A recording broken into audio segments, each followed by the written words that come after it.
अपने सुन रहल छी MM प्रोडक्शनक प्रस्तुति।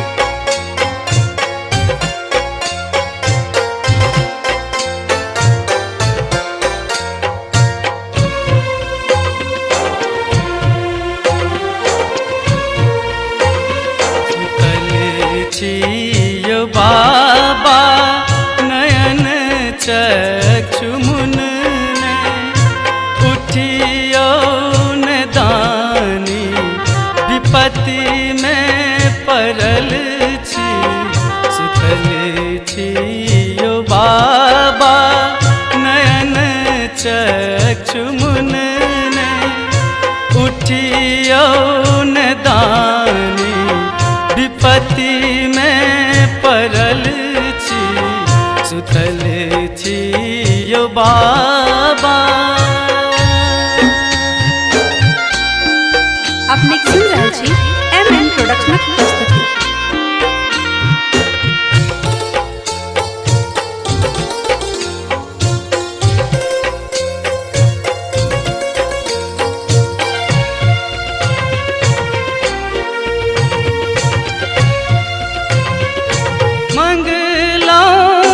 कहियो हम सोना के मोटरी भरला दिगंबर दुख सो मोर गगरी। मंगला न कहियो हम सोना के मोटरी भरला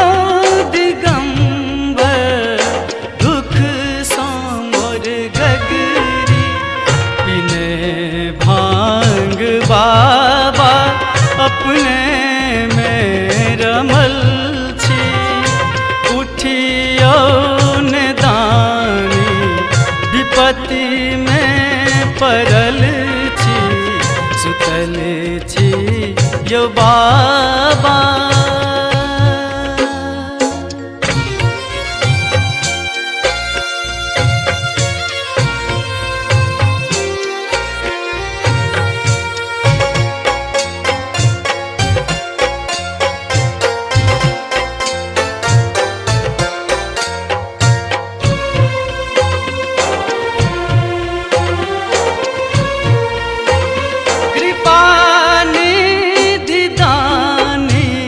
कृपा के देखबियो ओढ़र ढरन आहाँ सुधि मोर लियो।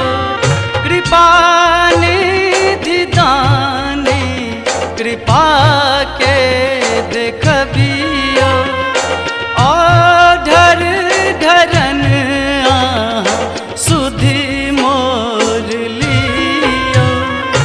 कतबो बुझाबी अहाँ नहि बुझै छी। उठियो न दानी विपत्ति में पड़ल छी। सुतल छी यो बाबा।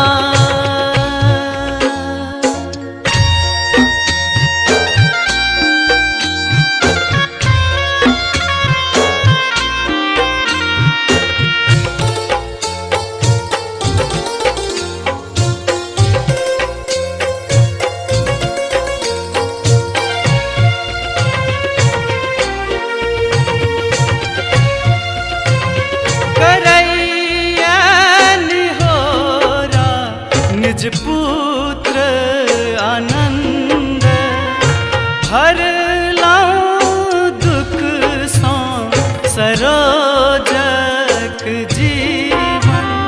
करैया निहोरा निज पुत्र आनंद भरला दुख सो सरोजक जीवन। बहुत गोहरेलों अब प्राण त्यजै छी। उठियो न दानी विपत्ति में पड़ल छी। सुत यो बाबा